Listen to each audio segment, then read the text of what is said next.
There is a moment when you realize that the story of your life has been written in too many hands. The expectations of family, the judgments of society, the careless words of strangers, each one leaving their mark on your pages.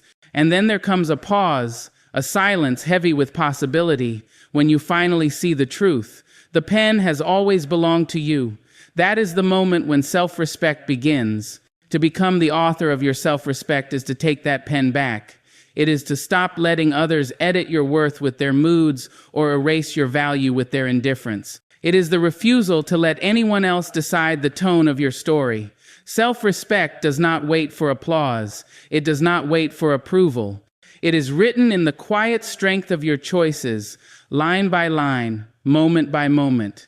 Think of the times you handed your pen away, the moments when someone's criticism became a headline in your thoughts, the nights when silence in the face of disrespect became a paragraph you carried like shame.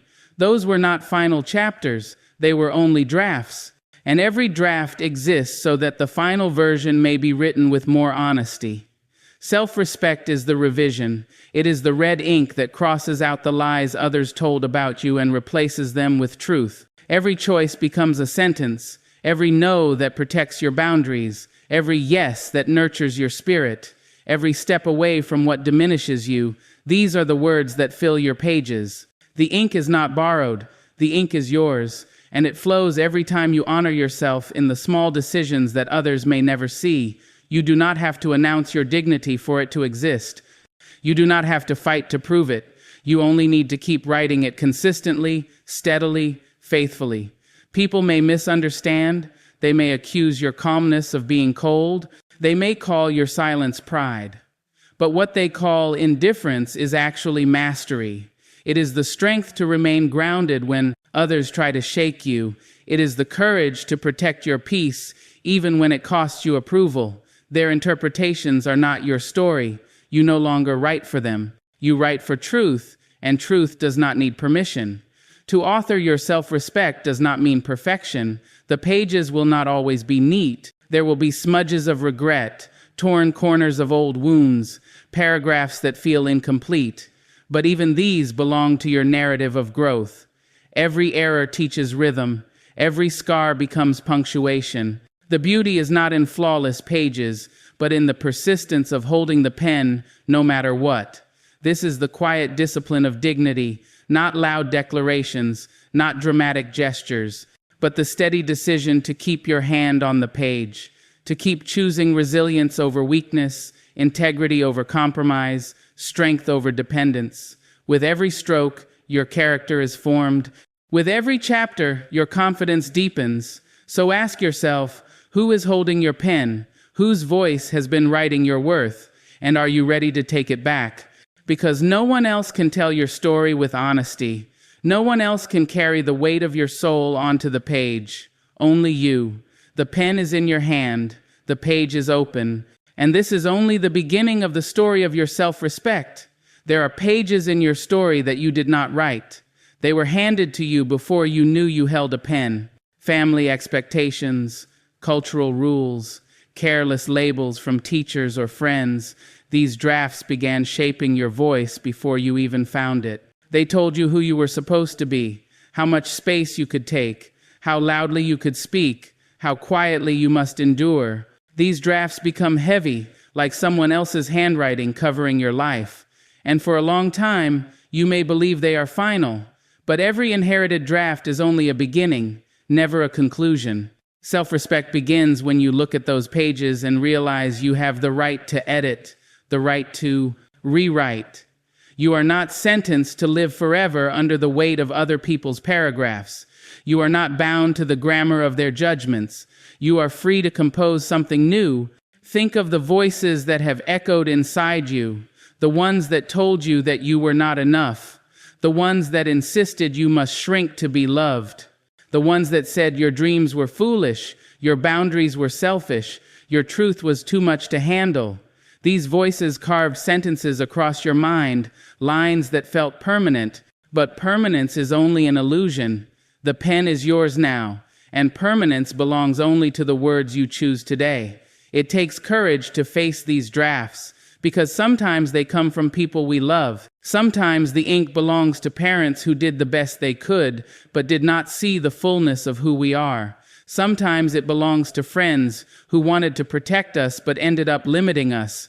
Sometimes it belongs to strangers whose careless judgments we let sink too deeply into our hearts.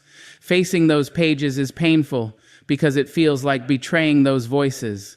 But self-respect is not betrayal. It is truth. Respect means acknowledging the drafts you inherited without letting them define you.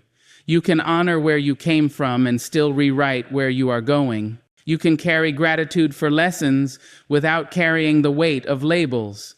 You can keep the wisdom and discard the shame. This is the art of authorship, discerning which lines deserve to stay and which must be crossed out. Every story evolves through revision, and your story is no different. Self-respect is the boldness to pick up the red ink of honesty and strike through what was never yours to carry. It is the power to silence the voices that misnamed you and write your own name in its place. It is the courage to tear out the pages that suffocate and begin again with clarity. Others may not understand your rewriting. They may cling to the older drafts, insisting that those pages are who you truly are. They may resist your edits because your growth threatens their comfort, but their reluctance does not erase your right. The story belongs to you, and self-respect demands that you stop rehearsing their judgments and begin composing your own truth. Imagine the freedom of seeing your life not as a script handed down, but as a manuscript in progress. Imagine feeling the weight of those old drafts loosen as you start rewriting them. Imagine recognizing that every insult, every dismissal, every attempt to diminish you was only a rough draft, never the final word. That freedom is waiting on the other side of courage. So pause and ask yourself, whose drafts are you still carrying? Which voices are still shaping your paragraphs? And what would it mean to write them differently? The pen is in your hand now. You are no longer a character in their version. You are the editor, the author, the one who decides which lines survive. The drafts you inherited may have shaped your beginning, but they do not own your ending. Self-respect begins when you write past them. Every story needs structure. Without punctuation, words collide into chaos. Without sentences, meaning is lost in noise. In the same way, a life without boundaries becomes a story without clarity. Boundaries are not prisons. They are the sentences that shape your narrative, the lines that give your story rhythm and strength. To author your self-respect is to learn the art of structure. It is to realize that every no is not rejection but a line break. Every pause before reacting is not weakness but punctuation. Every choice to step back from what diminishes you is not distance but direction. Boundaries are the grammar of dignity. They show the world where your presence begins and where their interference must end. Many fear boundaries because they confuse them with coldness. They believe saying no means shutting out love. They believe drawing lines means building walls. But self-respect knows otherwise. Boundaries are not barriers to connection. They are bridges of honesty. They are how you teach others the rhythm of meeting you without erasing you. They are how you define the space where respect can grow. Think of a story without paragraphs. The words run endlessly, exhausting the reader. That is what a life without boundaries feels like: constant overwhelm, no place to breathe. Now think of the relief when a pause appears, when space returns to the page, when meaning takes shape again. That is what happens when you draw a boundary. You give your life clarity. You give your soul breath. Self-respect cannot survive in a story written only by yes. Endless availability empties you. Endless sacrifice erases you. Boundaries are the way you say, I will give, but not at the cost of my wholeness. I will love, but not at the expense of my peace. I will show up, but not in ways that destroy me. Boundaries are not cruelty, they are compassion that includes yourself. Of course, not everyone will welcome your structure. Some will resist your sentences because they benefited from your lack of them. They may accuse you of selfishness when you stop carrying their weight. They may call you distant when you stop letting them trespass. They may insist you have changed, and the truth is, you have. You have chosen respect over depletion. You have chosen authorship over erasure. Their discomfort is not your failure. It is proof that your boundaries are working. To author self-respect is to write with consistency. Boundaries must be lived, not announced. They are not bold declarations made once in anger. They are steady lines drawn daily with patience. They are the quiet discipline of keeping your story intact, even when it would be easier to fold. Every time you say no without apology, you add a period of clarity. Every time you choose rest without guilt, you add a comma of compassion. Every time you step back from chaos, you add space where peace can breathe. Boundaries transform exhaustion into calm. They turn noise into order. They remind the world that your kindness has depth, not weakness, that your love has strength, not desperation. They are the architecture of a self-respecting life. And like every great structure, they require courage to build and maintenance to keep standing. So ask yourself, where are your sentences missing? Where are your pages crowded by the demands of others? Where have you allowed your story to become a blur of obligations and noise? And what would it look like to write differently? Because boundaries are not about pushing people away. They are about keeping your story readable. They are about honoring the truth of who you are without apology. They are the sacred lines that protect your peace, preserve your dignity, and allow your worth to be lived fully. Without them, your story is chaos. With them, your story becomes clarity. And clarity is the language of self-respect. Every story breathes between the lines. Without pauses, even the most powerful words lose their meaning. In the same way, a life without silence becomes an endless noise where dignity cannot be heard. Silence is not emptiness. Silence is the paragraph where self-respect deepens. To author your self-respect is to learn the sacred art of stillness. Silence is not weakness. It is not avoidance. It is not indifference. Silence is strength that no one sees but everyone feels. It is the decision not to argue when chaos invites you. It is the choice not to explain yourself to people who twist your truth. It is the pause that keeps your peace from being scattered into fragments. Think of the power of a paragraph in a story. The reader stops, breathes, lets the meaning sink. Without those spaces, the text is suffocating. In the same way, silence is how you allow your life to breathe. When you choose stillness over conflict, when you protect your energy instead of proving your point, you create space where clarity grows. The world often mistakes silence for surrender. They think if you are quiet, you are defeated. They think if you withdraw, you are fragile. But self-respect knows better. Silence is not giving up. It is stepping back so that your worth does not have to fight for recognition. It is the restraint that says, my value does not require your validation. This silence is not about running away. It is about arriving fully within yourself. It is sitting in the storm without letting the storm inside you. It is listening to your own breath and knowing you are enough, even when the world misunderstands. Silence gives you authority over your own reactions. It turns every provocation into a choice instead of a reflex. It transforms chaos into background noise. Of course, silence is not always easy. There are moments when anger burns on your tongue, when the urge to explain your worth feels irresistible. But authorship means choosing when to speak and when not to. Silence becomes a paragraph of strength, a pause where you refuse to waste your ink on battles that do not deserve your story. Every no that is spoken quietly but firmly. Every decision to walk away without guilt. Every refusal to reopen old wounds with explanations. These are paragraphs of respect written in the language of silence. They are not visible to the crowd, but they are carved deeply into your being. And yes, people may misinterpret. Some will call your calmness indifference. Some will call your silence arrogance. But those interpretations do not define you. What matters is the truth you live when you protect your energy. Silence is not about what others hear. It is about what you preserve inside. Imagine the relief of no longer needing to argue for your dignity. Imagine the power of knowing that your peace does not depend on winning debates. Imagine the freedom of simply closing the book on conflicts that never deserved your time. That is what silence offers. It is the paragraph where you reclaim your voice by refusing to waste it. So ask yourself, where in your story is silence missing? Where are your pages filled with arguments that drain you? Where have you allowed the noise of others to replace the breath of your own truth? Silence is not absence. Silence is authorship. It is the punctuation that gives shape to meaning, the paragraph that gives rhythm to your story. Without it, your life becomes cluttered. With it, your self-respect becomes readable. The paragraph of silence does not announce itself.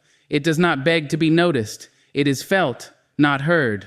And it is there, quietly but firmly, protecting the story you are writing with dignity. A masterpiece is never created in one stroke. It is written line by line, choice by choice, in the ink of everyday decisions. Self-respect is no different. It does not appear suddenly, fully formed. It grows from the small, steady actions you choose when no one is watching. The ink of choices is what writes the story of your dignity. Every morning you wake with a blank page. The question is always the same. What will you write today? Each decision becomes a sentence. Each response becomes a paragraph. Each action becomes a chapter. You may think the little choices are too small to matter, but they are the ink that colors the canvas of your life. Self-respect is not found in grand speeches. It is written in subtle moments, the way you decline gossip without guilt, the way you choose kindness without losing yourself, the way you walk away from what drains your spirit. These small acts may seem invisible, but they are the ink that defines your story. Over time, they become the script of your strength. Think of the days when you gave in to pressure, when you said yes, while your soul screamed no. Those choices became ink too. They blurred your paragraphs, crowding your story with lines that did not belong. But the beauty of authorship is that every day gives you fresh ink. You can always choose differently. You can always write again. To honor yourself is to be deliberate with your pen. Not every invitation deserves your presence. Not every argument deserves your reply. Not every demand deserves your energy. The ink of choices teaches you discipline. What you allow, what you decline, what you prioritize. And each of these decisions quietly shapes the language of your respect. Some choices are loud, like leaving behind a toxic relationship, quitting a job that suffocates you, standing up for your truth in public. But most choices are silent. They live in your routines, in your tone, in your pauses. They live in the way you rest without apology, the way you forgive without forgetting, the way you protect your time as sacred. These are the unnoticed sentences that hold the most weight. People may not see your ink at first. They may not notice how carefully you write your boundaries, how gently you choose your words, how bravely you step away from chaos. But eventually the story becomes undeniable. Over time, consistency speaks louder than explanation. The ink dries, the pages fill, and your dignity becomes impossible to erase. Of course, there will be mistakes. Some days your choices will blur, some lines will be crooked. But mistakes are not the end of the story. They are edits, reminders that growth is not linear. What matters is not perfect ink, but faithful ink, the daily act of writing again, of choosing again, of refusing to surrender the pen. Ask yourself, what choices are you making with your ink? Are you writing respect or rewriting old wounds? Are you choosing peace or rehearsing chaos? Are you building a story of strength or repeating a cycle of surrender? Every choice tells the truth, whether whispered or shouted. The ink of choices is sacred because it proves that self-respect is never passive. It is not something you wait to receive. It is something you write actively, again and again, through decisions that align with your worth. This is not a one-time declaration. It is a discipline of authorship, lived every single day. So, tomorrow when you wake to another blank page, remember this. The ink is already in your hand. Choose your sentences carefully. Choose them with honesty. Choose them with courage. Because each choice is a word, each day is a page, and the story of your self-respect is being written line by line in the ink of your choices. Every writer knows the draft is never the final story. The first version is messy, full of errors, heavy with lines that do not belong. Life is the same. We all carry drafts written in moments of fear, in seasons of survival, in choices we wish we could erase. But self-respect does not ask you to throw the whole book away. It asks you to edit with honesty. Editing the past is not about denying what happened. It is about refusing to let it define the chapter you are in now. Mistakes do not mean failure. They are ink blots that shaped your lessons. Regrets do not mean weakness. They are reminders of how far you have traveled. To edit is to look at the old pages with clarity, to keep the wisdom and release the weight. Think of the names you once answered to, names handed down by shame, rejection, or disappointment. You were called too much, too little, not enough. Those lines may still echo, but they are not your truth. Editing means crossing them out and writing your own name in their place. You are not the wounded version of yourself that once begged for validation.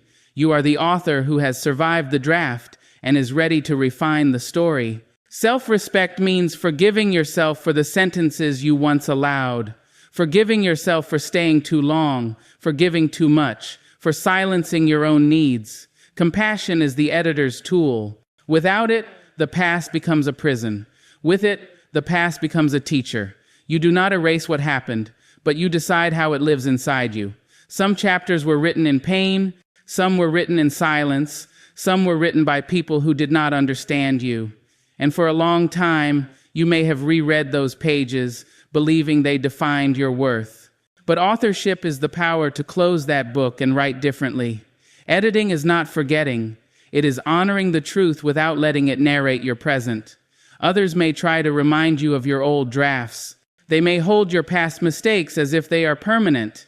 They may prefer the earlier version of you because it kept them comfortable. But you are not obligated to explain your revisions. The edited story belongs to you, not to those who refuse to grow. Respect means protecting your right to rewrite, even if others cling to the past chapters.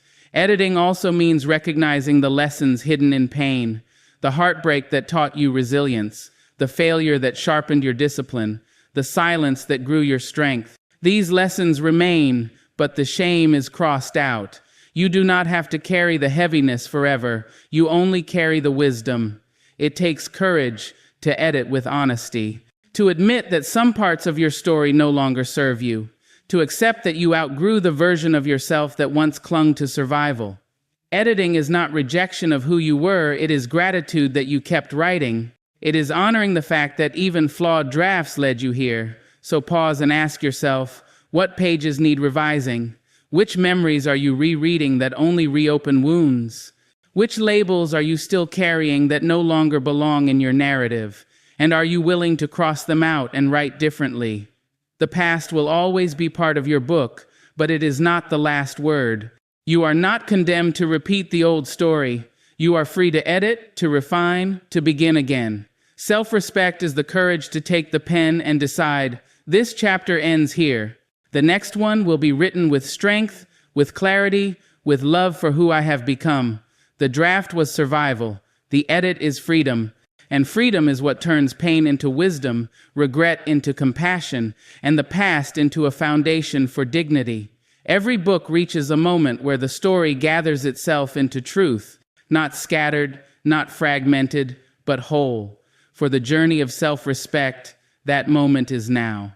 After pages of choices, after edits of the past, after sentences of boundaries and paragraphs of silence, the story arrives at its climax. This is the chapter where you finally claim it. I am the author of my own worth. Becoming the author of your self-respect is not about one victory, one declaration, one perfect moment. It is about the daily decision to keep holding the pen, no matter how heavy it feels.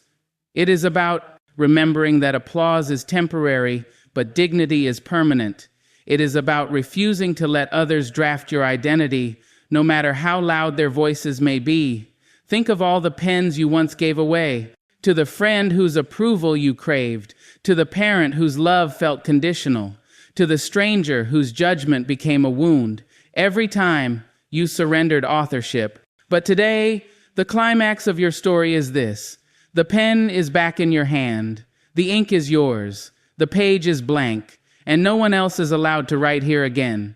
There will be a cost. Choosing self-respect will mean losing people who thrived on your silence. It will mean walking away from cycles that drained you. It will mean disappointing those who only loved you when you erased yourself. But what you gain is greater. Mornings that begin in peace, nights that end in clarity, a life lived without apology. This is the prize of authorship, the freedom of your own narrative. Self-respect is not loud.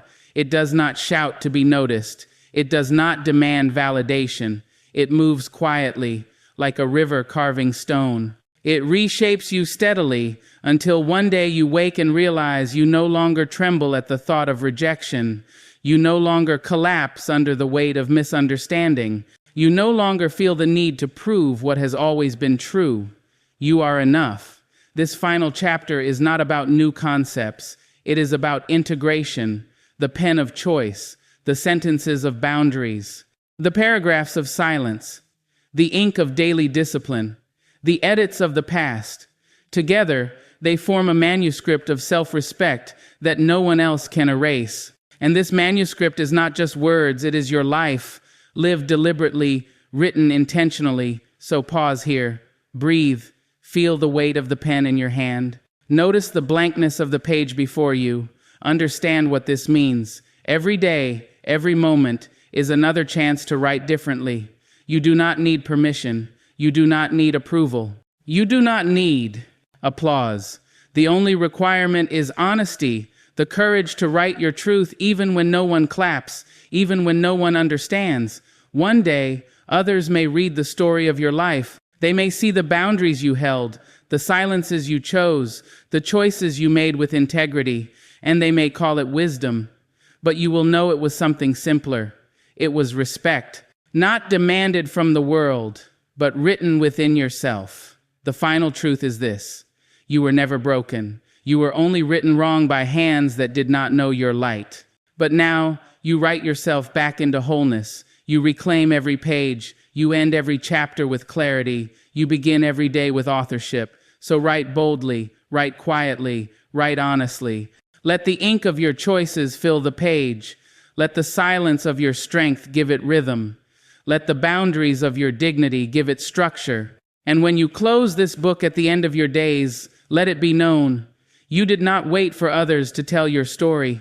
You authored it yourself. That is the final chapter. That is the climax. And that is the truth of becoming the author of your self-respect.